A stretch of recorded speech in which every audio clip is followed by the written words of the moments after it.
Welcome back to my Mental Health and Crime channel. My name is Huda London. This is my thoughts, my speculations, and nothing else. This was in the beginning of the case. Jack D came to get his dog Murphy from 1122 King Road.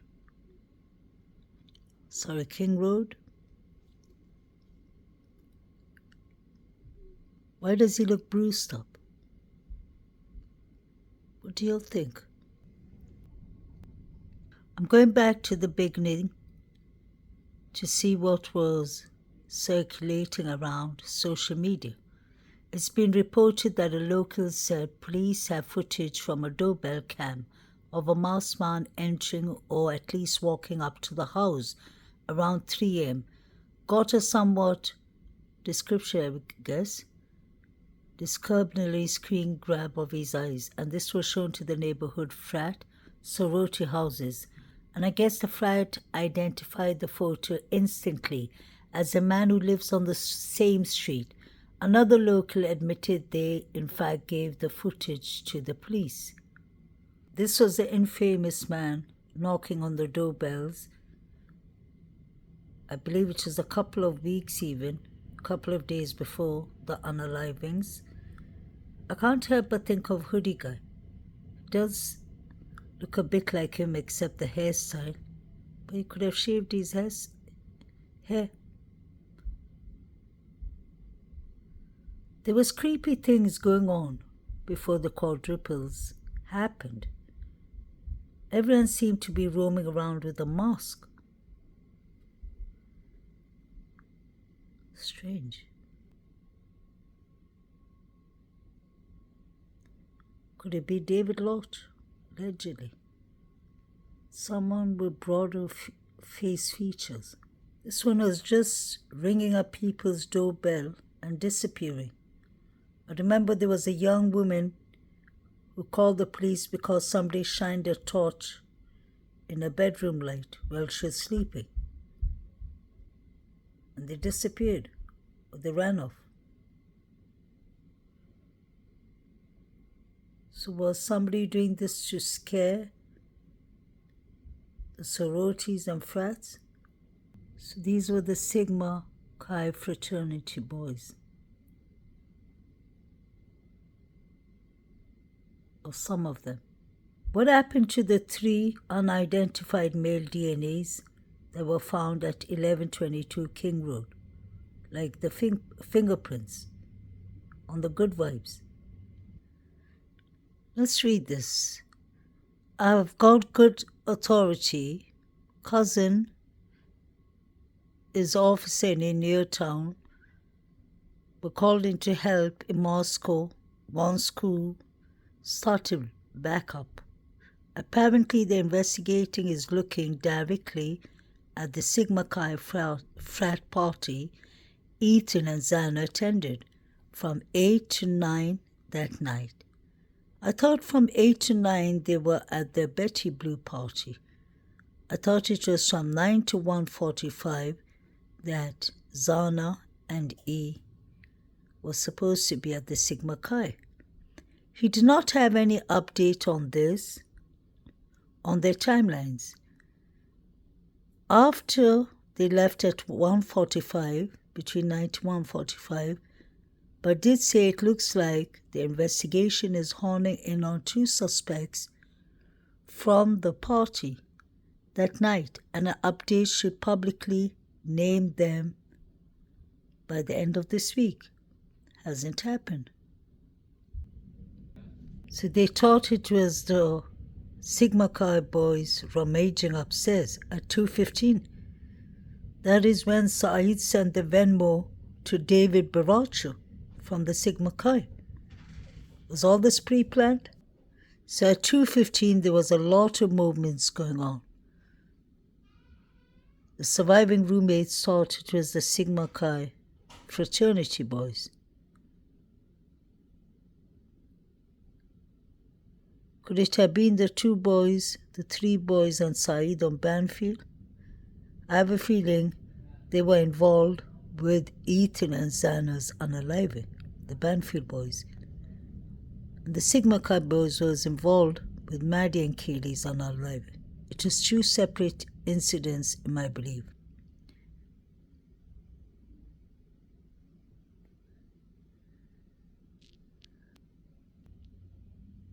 So on the 13th of November 2022, the same day, the unaliving shed, the quadruples, Saeed Sheikh paid David Baracho $6, and that was at 2:13 a.m., 2:13.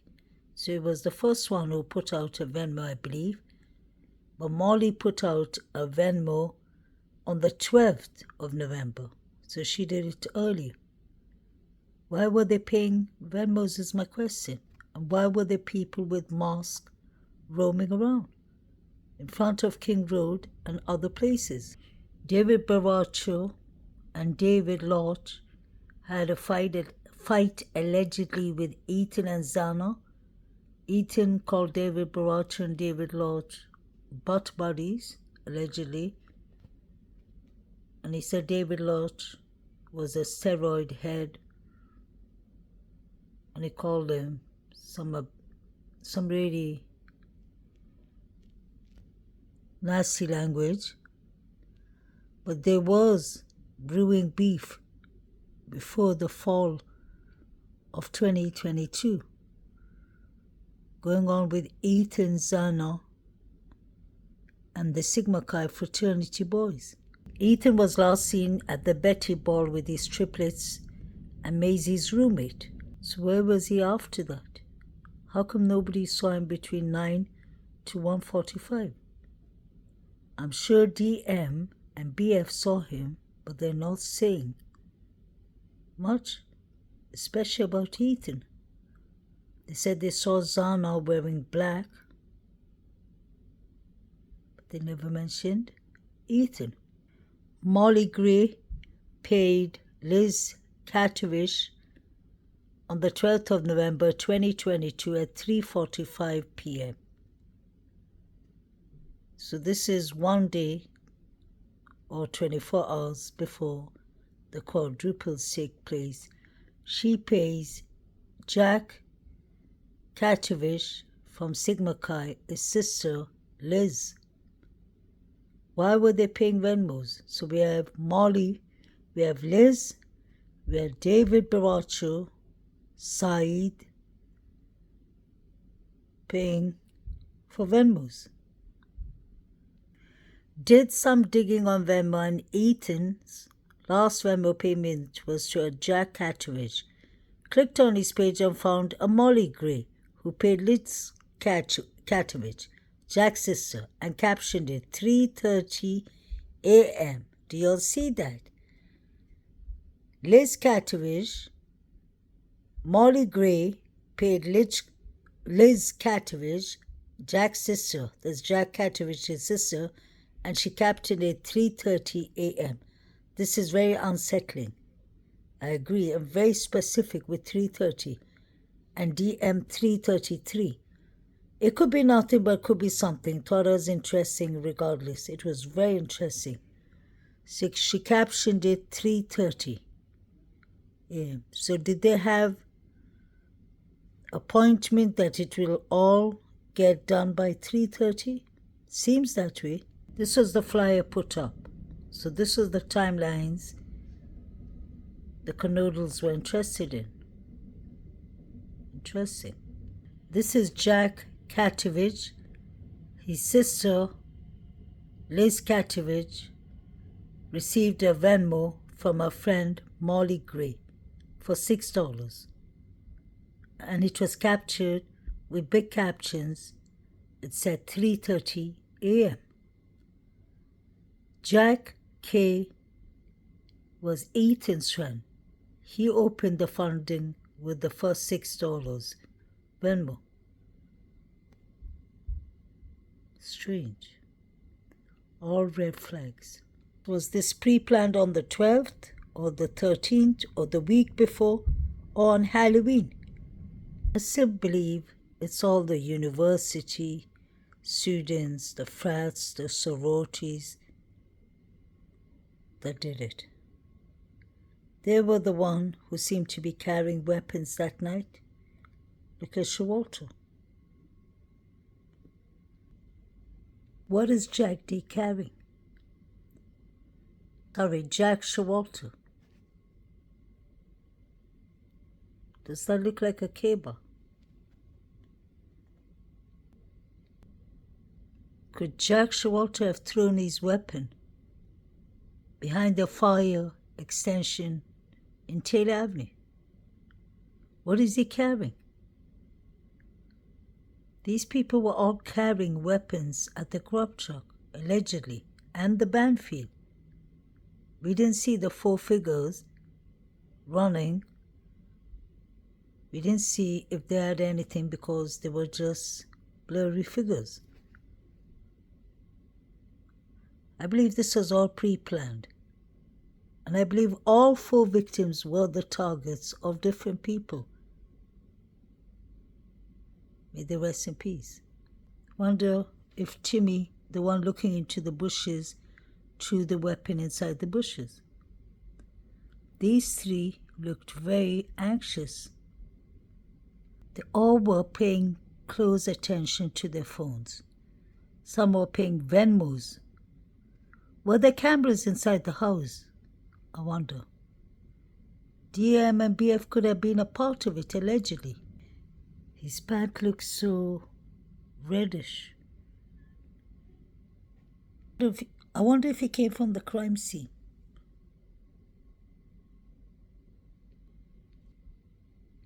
I believe they're nervous because they came from the crime scene. Their timelines suits Ethan and Zana's timelines, in my opinion. And the four that are running, the figures running, suit Maddie and Kaylee's timeline. They just look so anxious. They keep on looking inside the bushes. Why did DM and BF say that they saw someone in black? You can clearly see this person has on white mask. They're trying to distract us. In my opinion. Could this be Zana? May she rest in peace. Is this David Lodge's white truck or is it Jack D's?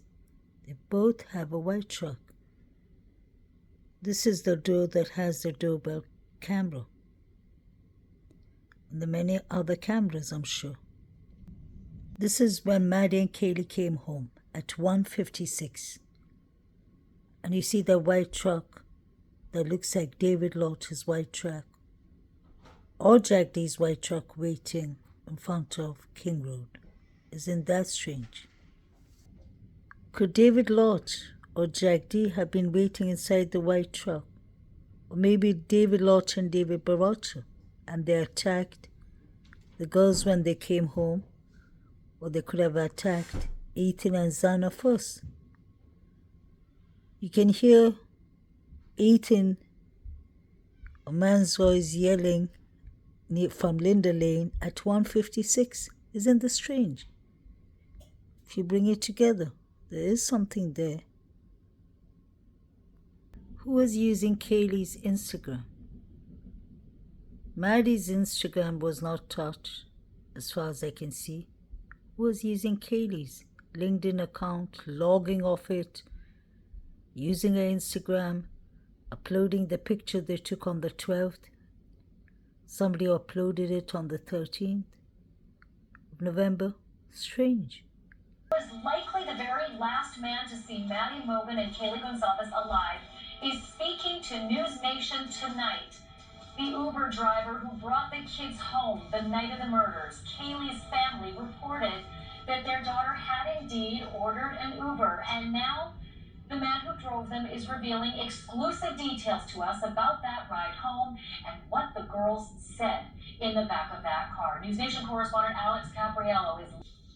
Yeah, I was able to find this rideshare driver. He's one of only about 4 here in the Moscow area. So I was able to track down that phone number and give him a call personally. speak to him, I asked him point blank, hey, are you the guy who drove Kaylee and Maddie home that night? And to his credit, he was very transparent, very honest, very open, almost immediately with me. Well, understandably, he has said, Alex, that he is very concerned. It's a small community. He doesn't want to be on camera, but he was very revealing in what he told you about that ride home. Start there. What did the girls talk about in the back seat? Well, he said that it was actually a rather innocent conversation from the beginning. You might remember that he picked up these two girls from that grub truck. It's the food truck that's located right in downtown Moscow. And really, he said that was the center of their conversation. The entire 5-minute ride home was about their mac and cheese carbonara that they were planning on splitting when they got back to the house. He said that he's picked them up in the past, not only these two girls, but Xana as well. And he said that in the past they've talked about boys and drama and college life, but not this time around. It was just a very normal, innocent conversation about their food and how they were going to share it when they got home. 1:56 in the morning, 13th November. Look at the white truck parked at King Road, driving towards Queen Road. Was it Jack D's car or David Lodge? Could they have attacked Maddie and Kaylee? That could have made sense because Maddie is quote was found in the bushes at Taylor Avenue. Were they attacked later on when they let their dog out to potty?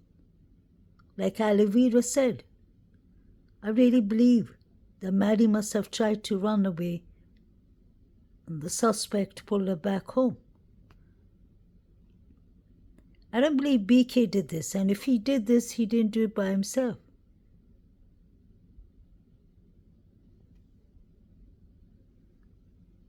$2:15, Saeed was paying Venmos to David Baracho. 3:12, we see the figures running. Was Ethan and Xana attacked at the Sigma Chi?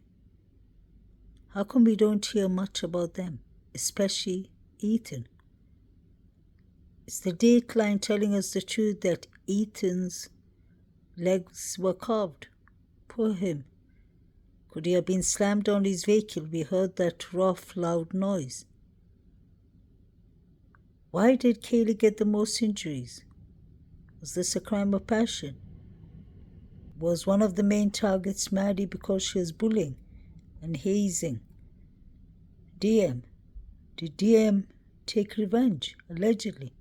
Did Hannah Clay's brother and friend with the white Hyundai Elantra, the grub truck, take revenge on the Idaho 4, especially Maddie, Kaylee, and Xana? That's what the college student was saying, allegedly. Horrible posts were being put up by the college sororities saying that the quadruple victims, especially Maddie, deserved it for bullying Hannah Clay, that Hannah Clay was unalived, not that she unalived herself, but she was unalived. Her torso had red liquid coming from it, according to the students. But take this with a grain of salt, please. I really believe Hannah Clay's case is involved too. There are at least 3 different organizations, whether it's the frats, the surviving roommates, and maybe Hannah Clay's brothers who did this all together. Just trying to figure out where Brian Koberger comes into this. I'm sure he comes into the story because he's busy buying rugs from Bethany Funk. That's what her Venmo show. And we've seen Emma Bailey this house.